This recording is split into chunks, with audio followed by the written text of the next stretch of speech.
Introduction. Welcome. Let your breath slow.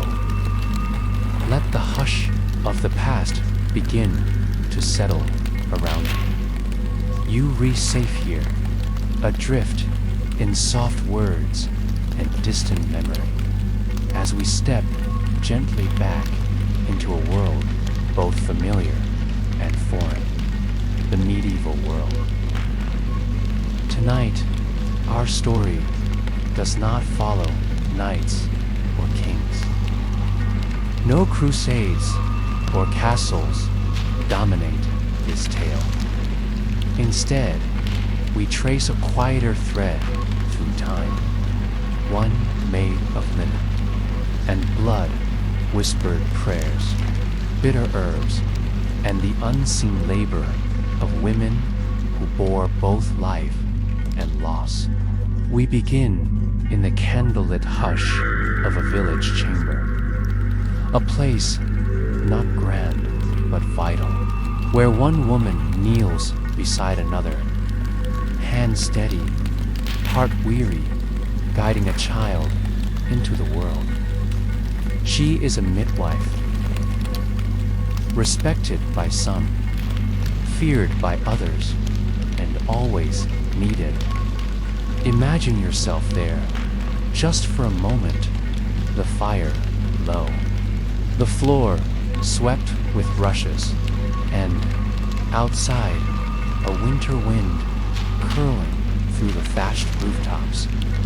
Close your eyes, if you wish, and let the rhythm of her life become yours. Segment 1. Why it sucked to be a midwife in medieval Europe. It begins before dawn. Always. The bell from the church tower hasn't rung yet, but someone is pounding on your wooden door. The knock is urgent.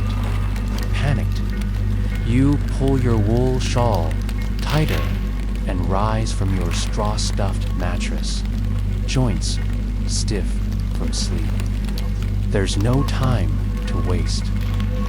You gather your tools, a small leather pouch of dried herbs, lengths of linen cloth, a curved knife, a pinch of powdered sage, a cross of iron. Her name is Elsbeth, and this is her first child, the sage femme, the wise woman, the bearer of old knowledge. You have delivered dozens of babies, perhaps more than 100. You know the signs, the arch of a back, the heat of a brow, the shifting scent in the room that tells you things are going poorly long before anyone else notices. Her mother wrings her hands at the edge of the room. Her husband is nowhere in sight. That, too, is common. Childbirth is women's work, women's risk, just in case. And yet, you are expected to be there, always, in the night, in the snow, in the middle of a market day. The girl, for she is hardly more than that, is already in labor. For you are the midwife. But knowledge, in your world, is a dangerous thing. You know how to turn a breech birth with your hands. You know which leaves boiled in wine will ease pain. You know when the blood is too much, and you know what it means when the crying does not come. You do what must be done. There is no salary for your work. You support the mother's back, murmur soft encouragement, grip her hand when she cries out. There is sweat and blood. You carry that wisdom in your fingertips, and sometimes in your silence. Only the coins people can spare. A few eggs, a bit of meat, sometimes nothing at all but thanks or blame. There is risk in every birth, not just for the mother or child. If the child dies, some whisper you were careless. If the mother dies, others wonder if you were cursed. And if both live, well, they thank God, not you. You walk a narrow road between healer and heretic. There are no hospitals here, no sterilized instruments, no formal training, only what has been passed down woman to woman, hand to hand for generations. But still, on this morning, the child comes slowly and painfully.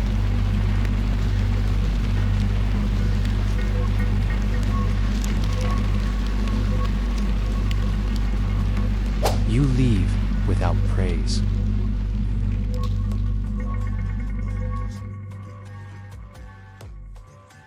Midwives lived in a fragile balance, both revered and distrusted. In some towns, they were granted authority to baptize dying infants, if no priest could be found. In others, they were watched with suspicion, especially when things went wrong. And you carried the knowledge that no one else would dare claim. Your days were long, your nights longer, and always the whispered fear that a wrong turn, a stillbirth, or an unfortunate death might lead not just to sorrow, but to accusation, and in time, to fire. Segment 2. The Witch Trials of Trier. The wind shifts direction. We leave behind the quiet homes and rush-strewn floors of the village midwife. And now, we find ourselves in a colder, darker place.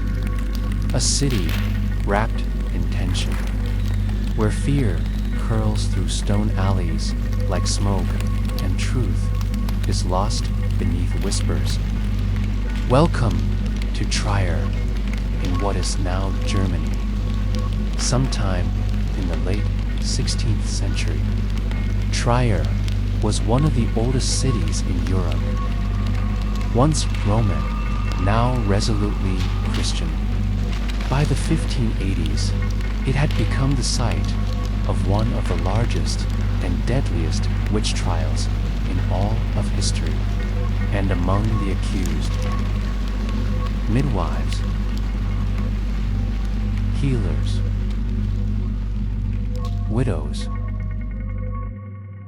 women with knowledge and no protection. But let us begin more gently. Imagine yourself walking the narrow street of Trier on a cold spring morning. The bells of the cathedral chime softly in the distance. Merchants are setting out their stalls. The scent of fresh bread mingles with the tang of wet stone. But behind the shutters, there is unrest. It has been a hard winter. Crops have failed. Disease has spread. And people are asking why.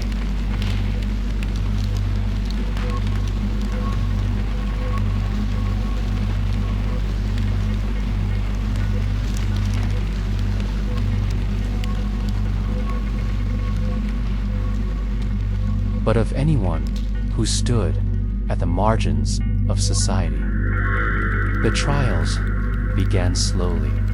a few accusations here and there. But as the machinery of fear began to turn, the numbers grew. Dozens became hundreds, and eventually more than 360 people, mostly women, were executed between 1581 and 1593. The accusations were vague. Suspicion might fall on a woman who brewed strange teas, who helped neighbors with aches and births, who kept cats, or simply knew how to read. Many midwives, with their intimate knowledge of life, death, and the body, became targets. What herbs did she use? Did she murmur strange words during childbirth? Why did one child die while another lived? Fear breeds invention. One confession, often forced under pain or promise of mercy, would lead to another. A neighbor's name, a cousin, a fellow healer. The prisons filled with women, and men too, caught in a web they could not escape. Her name is not known to us. History often forgets names like hers. Imagine yourself now in the stone chambers of Trier's ecclesiastical court. It is cold here, damp, lit only by candles. A woman sits alone. Another says she saw her walking in the fields at dusk. She is a midwife. She has helped many, saved others. But now, a mother claims she caused her child's illness. Too much knowledge, too many births, too much power in hands not sanctioned by the church. She is accused. She denies it. She confesses. She is executed. There is no record of how she died, only that she did, alongside hundreds of others, in a purge driven not by fact, but by fear. Even the wealthy found themselves drawn into the storm, until finally the Archbishop declared the work complete. The witch trials of Trier did not happen in one day. They unfolded over years, slow, relentless, and merciless. The city's population declined. Farms were abandoned. All could be reinterpreted as acts of the devil rather than acts of care. The city was cleansed, and the silence that followed was heavy. These trials were not unique. From Trier to Scotland, from Spain to Salem, the same story played out again and again. Knowledge, especially when held by women, was a dangerous thing. Healing, birth, herbal lore. The line between healer and heretic was thin, and once crossed, could not be undone. Today, Trier is quiet. Tourists walk its Roman ruins and gaze at its grand cathedral. But beneath the stones, the memory remains of a time when knowing too much could cost you everything. And so, we walk softly onward, not into darkness, but into the faint green light of understanding, where forbidden knowledge once grew. Segment 3. Birth charms, herbal lore, and forbidden knowledge step away now from the tribunals and shadows of Trier. We walk somewhere quieter, greener, somewhere older than cities and deeper than fear. We step into the garden, into the fields, and into the quiet spaces of memory, where women once whispered ancient names of plants to one another as they crushed leaves between their fingers, or hung charms above a cradle in the dark hours before dawn. Here, we do not speak of trials or death. Here, we speak of knowledge.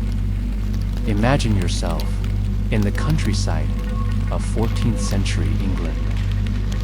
The village is small, the homes simple, but the landscape is rich, woods and hedgerows brimming with secrets.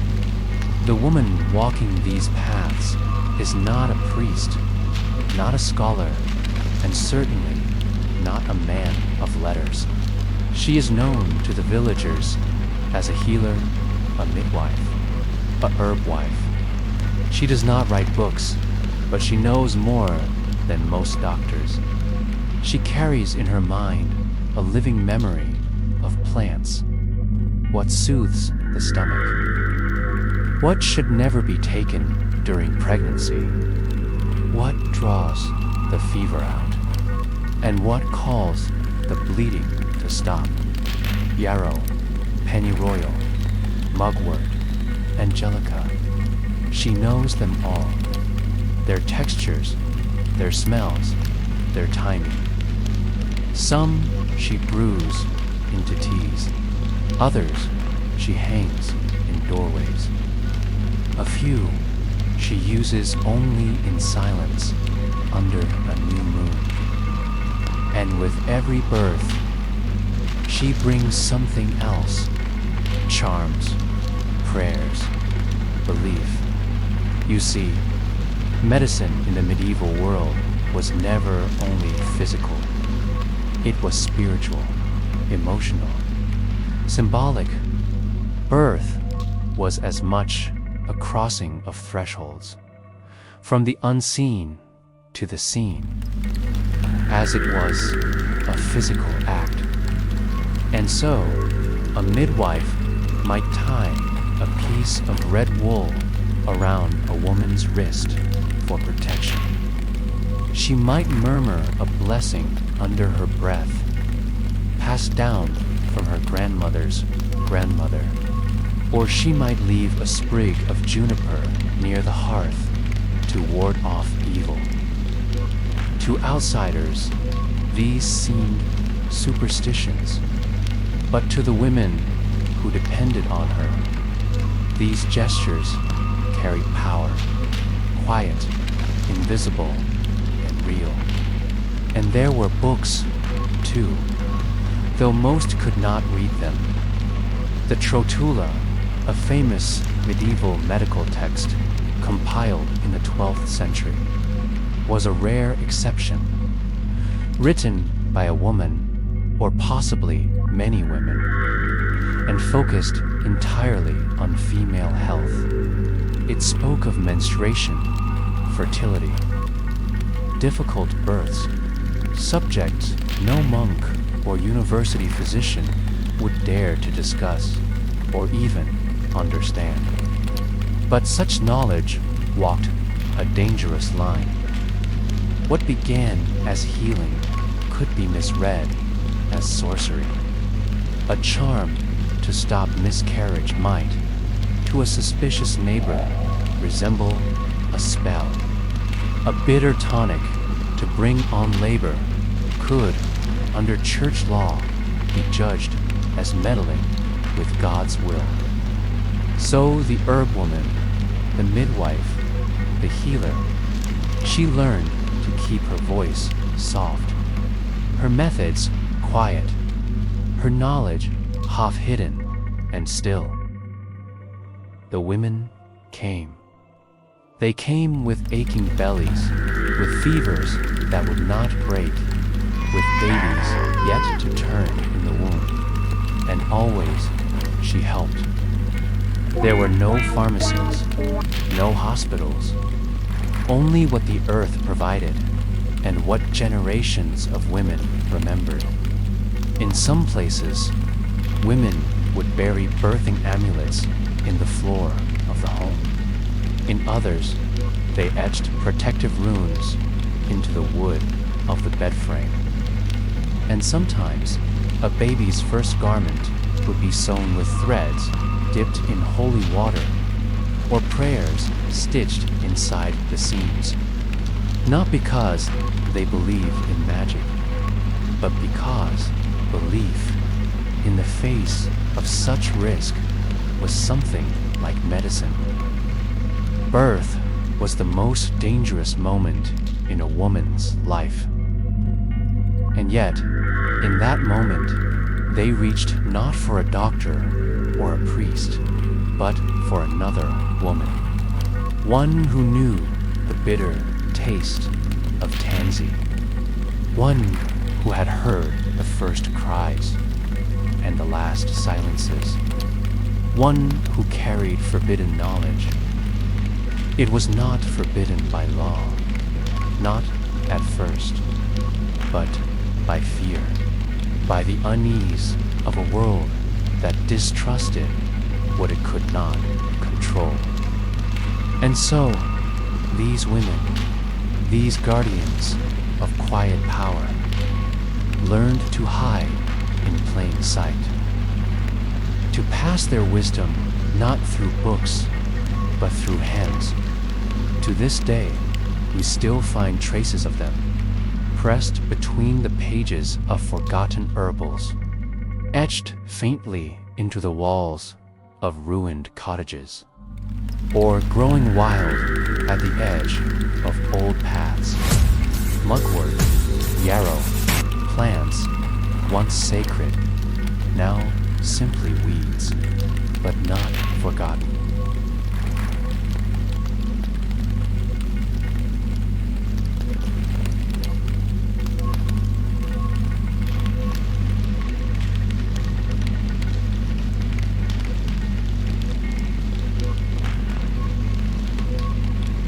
Rising gently into the warmth and quiet of the solar, the lady's private chamber.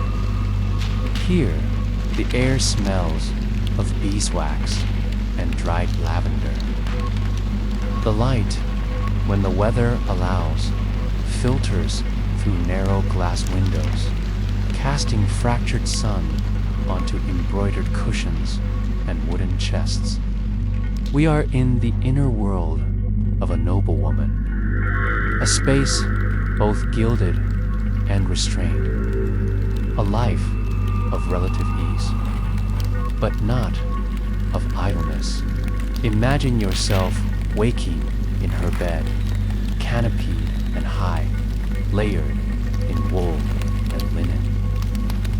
The hearth is still warm from the banked coals of night. A maid enters, bows her head, and begins to prepare the day's garments. You are Lady Isabel of Kent, a baron's wife. Your life is scripted, not by you, but by your rank, your family, and the rules of your class. You will never dig in the earth for herbs. You will never be summoned in the dark hours to tend a birth. But still, your days are full. In the morning, you meet with your steward. Your husband is away, perhaps at court or overseeing estates elsewhere. And so, today, the household is yours to run. You must review the inventories. How much grain remains in the granaries? How many candles are left for the chapel? How much wool is stored for winter cloaks? You speak softly, but firmly. The steward listens. Your authority is quiet, but it is real. Afterward, You walk the halls with your ladies, women of similar birth, bound to your household. You do not walk far. Castles are cold and shoes are thin. But you stop often to check on the kitchens, to visit the chapel, to read aloud from a book of hours, its pages illuminated with blue lapis and gold leaf. Reading is a privilege. You read in Latin, haltingly. Sometimes you copy prayers by hand, slowly, carefully, with a quill trimmed just for you. Sometimes you listen instead. A priest or clerk reads aloud, his voice measured, echoing against the stone. The Psalms, the life of a saint. A letter from your husband, written in a far-off city. The afternoon is for embroidery, not simply a pastime, but a craft, a ritual, a duty. You and your ladies stitch altar cloths for the chapel, tapestries for the hall, and fine garments for your children. Your fingers ache, but you do not complain. This is how noble women mark time, not in hours, but in stitches. Each thread carries meaning. A falcon for loyalty, a vine for growth, a rose for Mary. Sometimes in the privacy of the solar, you embroider tiny initials into the hem of your daughter's smock, a gesture of tenderness no one else will see. Meals come and go. You eat separately from the servants, but your food is not excessive. Bread, soft cheese, salted fish, pears stewed in honey. You eat with grace. You speak quietly. Every action reflects your place, and your place is always being watched. In the evening, you visit the nursery. Your youngest child is teething, fussy and warm. You cradle her briefly, whispering a lullaby learned from your wet nurse. Your own hands did not nurse her. That was not your role. But you hold her, now gently. A small moment of softness in a life of careful structure. As night falls, you return to your solar. The fire is tended. The windows are shuttered. You remove your veil. Maid brushes your hair, long, heavy, braided with small ribbons. You pray aloud, alone, then slip between linens that smell faintly of rosemary. This is not a story of hardship, not like those told before. Fed, respected, you are safe, but you are not free. You will never choose your husband. You will never own your land. Your role is to manage, to soothe, to wait, to maintain the delicate dignity of your station, to bear children and sorrow and silence, all without complaint. Your world is golden, yes, but gilded things are also locked. Still, you find peace in the rhythm of prayer, in the soft rustle of linen, in the warmth of your child's small hand resting briefly in yours before she turns in her sleep. The lady's solar is quiet now. The fire burns low, and far below, the rest of the household settles into stillness. We, too, settle, we breathe. And we prepare to leave this time behind, but not without one last reflection.